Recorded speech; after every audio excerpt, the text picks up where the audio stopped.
last time we had a conversation, we spoke about honesty and transparency.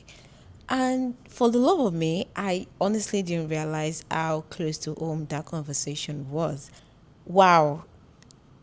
Like, just wow. That is why today we're going to be talking about that one space where honesty and transparency seem to disappear or not exist at all. And I know that you're going to be able to connect with these two.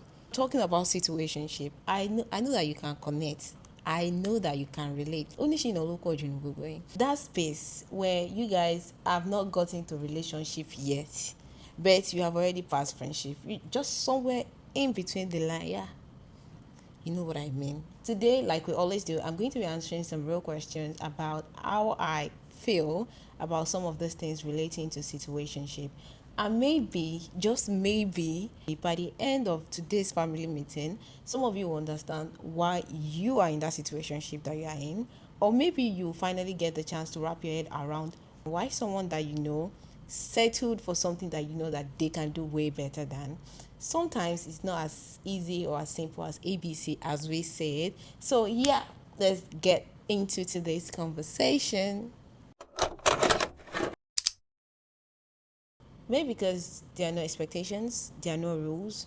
You can get the benefits of a relationship without actually doing the work of a relationship. No matter how green flag a person can be, you still need to put in the work. You still need to put in an effort for you to have like a good, solid, healthy relationship. So yeah, having the bonus points without actually doing the work, that's why it's easier.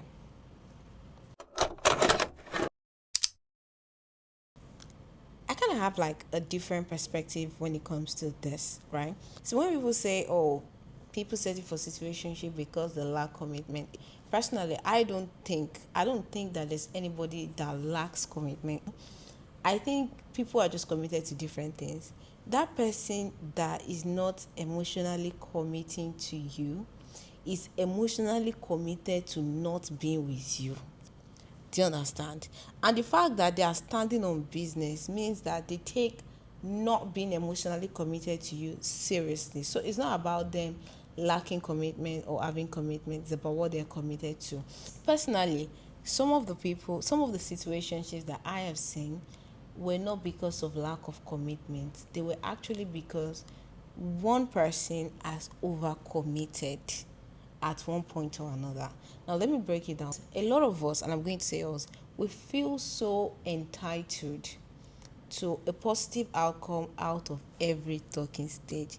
See, as much as we feel entitled to the fact that every talking stage that we enter has to lead to something, there's always going to be a problem of situationship. Because let's be honest, sometimes you talk to some people well enough, you get to know them well enough to know that you do not want to spend a single day of your life with them. So, in a case where one of the party already feels overcommitted, already feels entitled that okay, this is going to lead to something positive, and they've overcommitted, maybe emotionally, mentally, sexually, financially, it is so difficult for that kind of person to back out when they discover that this is not going to work. Because after all the commitment. So for me, sometimes I don't think it is lack of commitment. I think sometimes it is overcommitment from one person. Interesting. Okay, let's be very human here. If I'm going to answer this question honestly, it's going to be the fact that sometimes it's very difficult for us to admit the fact that we messed up. Sometimes it's very difficult for us to admit the fact that we chose the wrong person. Sometimes it's very difficult for us to admit the fact that we gave so much of ourselves to someone that is not worth it. So no, you see, when it comes to this is not that deep thing. Sometimes it's not even pretense. It's the fact that the reality is very, very ugly to face. The reality is very, very hard to swallow. And sometimes having to face that does not only put in front of you the fact that you gave yourself at a discount price to somebody that is not worth it. It's also the fact that it also makes you question your decision making skills, not just on relationship or on every other thing that you make decision on. So when people tell me that it's not that deep, and I know that there's feeling definitely involved, for me, I just respect the fact that maybe they are not ready to face that part of them yet. Maybe they are not ready to deal with that part of them yet that says, yeah, you messed up. Do situationships ever truly end well, or do they just phase out? I don't know what your definition of end well means, but for there to be a successful situationship, one person has already compromised standards. One person has already compromised their values, their beliefs, what they stand for. One person is already overcompensating, and one person is enjoying the benefit of that, undercompensating. I don't see any win-win situation out of that. So I don't know what your definition of ending well means, but I don't see any ending well in sight for that kind of dynamic. So no. Eh? Is it possible? Apologies. I apologize. Apologies. Is it possible to be honest in a situationship? See, this is what I don't like. Asking for honesty and transparency in a situationship is like traveling to Dubai and expecting that they are going to give you a citizenship card. Kole possible. It can't work. If you are not an Emirati, you cannot be an Emirati. The best that they will give you is maybe golden visa for like 10 years. So no, you cannot be expecting honesty and transparency from a situationship. Actually, see, the core of situationship is lack of clarity. That's the main ingredient now. You don't know that the main ingredient of situationship is lack of clarity, is lack of honesty, is lack of transparency, is lack of respect for each other's values. That's the main ingredient now. No, you cannot dilly dally. No, no, no, no, no. Possible. If you put honesty in it, you have already changed the dynamic of the situation, and you're just going to complicate things. So no, no, honesty is not possible. Then you're not going to be asking things like, "What are we doing? Who are we?"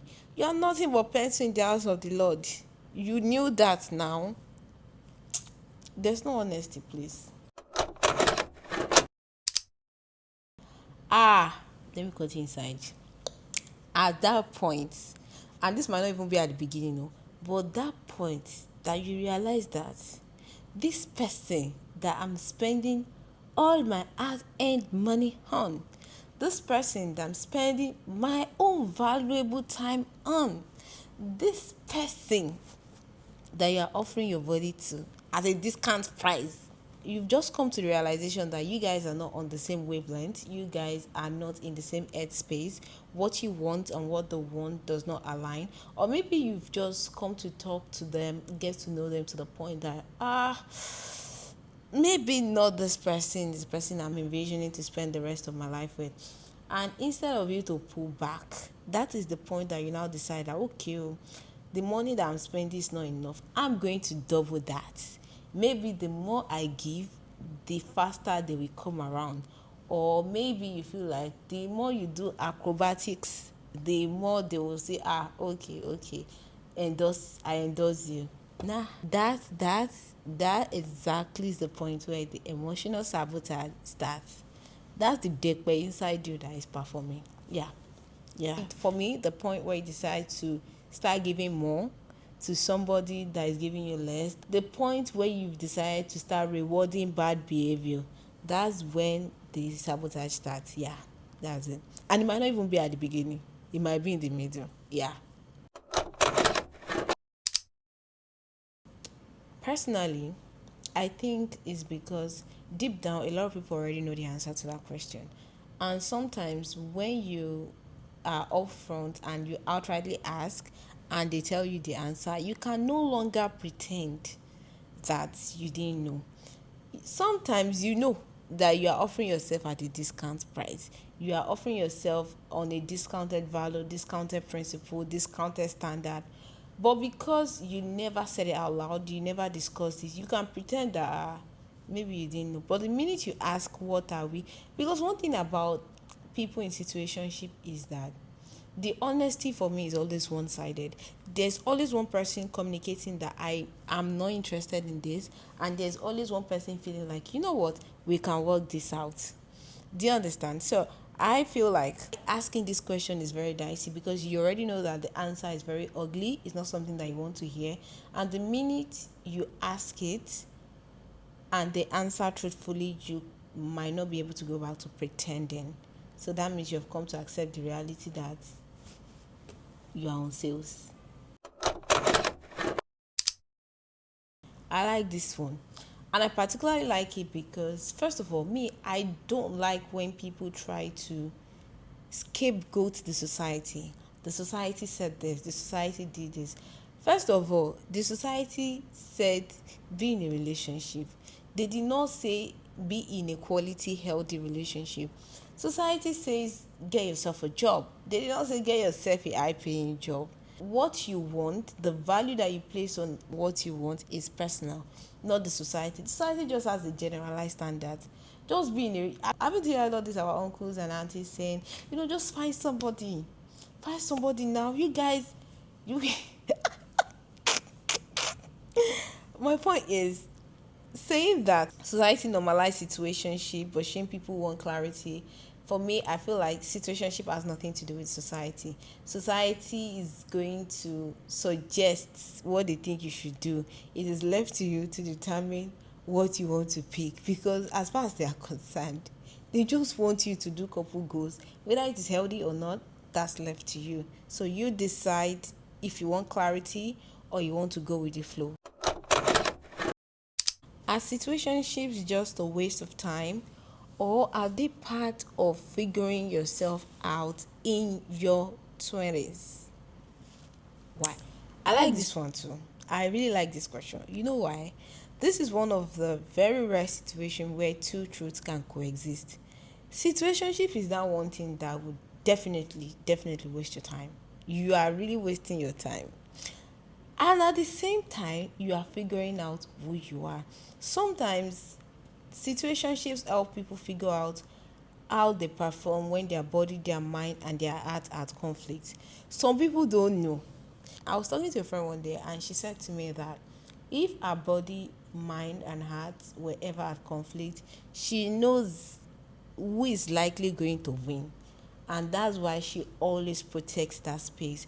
For me, I feel like situationships, like I said, for there to be a successful situationship, one person has to have compromise standard. It's one of the most interesting ways to let you know things that you will likely compromise standard on. So yeah, for me, I do think it's a very interesting way that you can figure out yourself, but it's also a waste of your time, just so you know.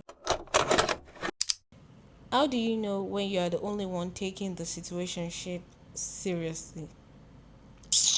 Next. Absolutely. See, you can't dilly dally. It's either you dilly or you dally. You naturally, these are two different situations that require two different mental spaces. The mental space of a relationship different from the mental space of being in a situationship. One is saying I want clarity, one is saying we don't need clarity. In relationship, you have to come up front with your values. You have to hold up to your values and find a way to balance the values. In a situationship, one person has to compromise their values, one person has to compromise their beliefs, what they want, what they desire.